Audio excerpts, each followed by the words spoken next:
on Northern News Now.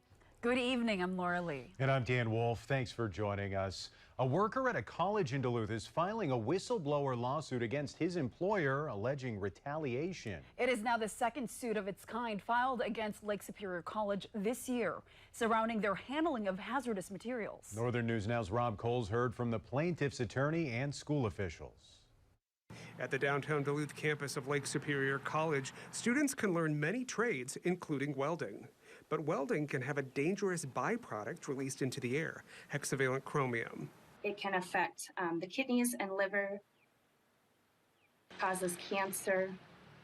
It targets the respiratory system, skin, and the eyes. So it's a very, very serious substance.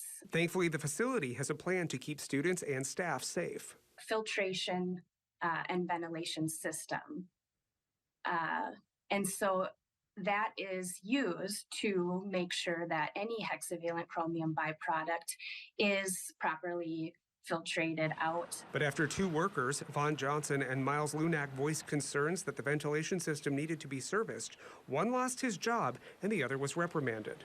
Information came to both of them separately that a welding faculty member and a college lab assistant had been tasked with cleaning and disposing of the filtration from the systems. In court filings, Johnson says those workers didn't have proper protective equipment.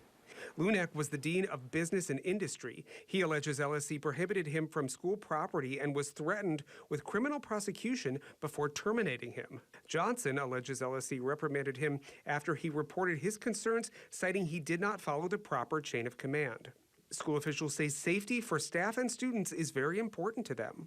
Lake Superior College takes the health and safety of our students and employees very seriously, and it is a top priority for us to address safety concerns when they are brought to us. David Klein with LSC says the school has always exceeded OSHA standards and claims this latest lawsuit won't hold up in court.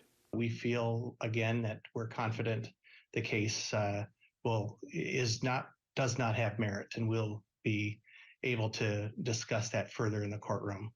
In Duluth, Rob Coles, Northern News Now. Rob, thank you. Now, Johnson filed his suit on July 7th. Lunak filed his on March 3rd. Of course, this is a developing story, and we will continue to stay on top of it.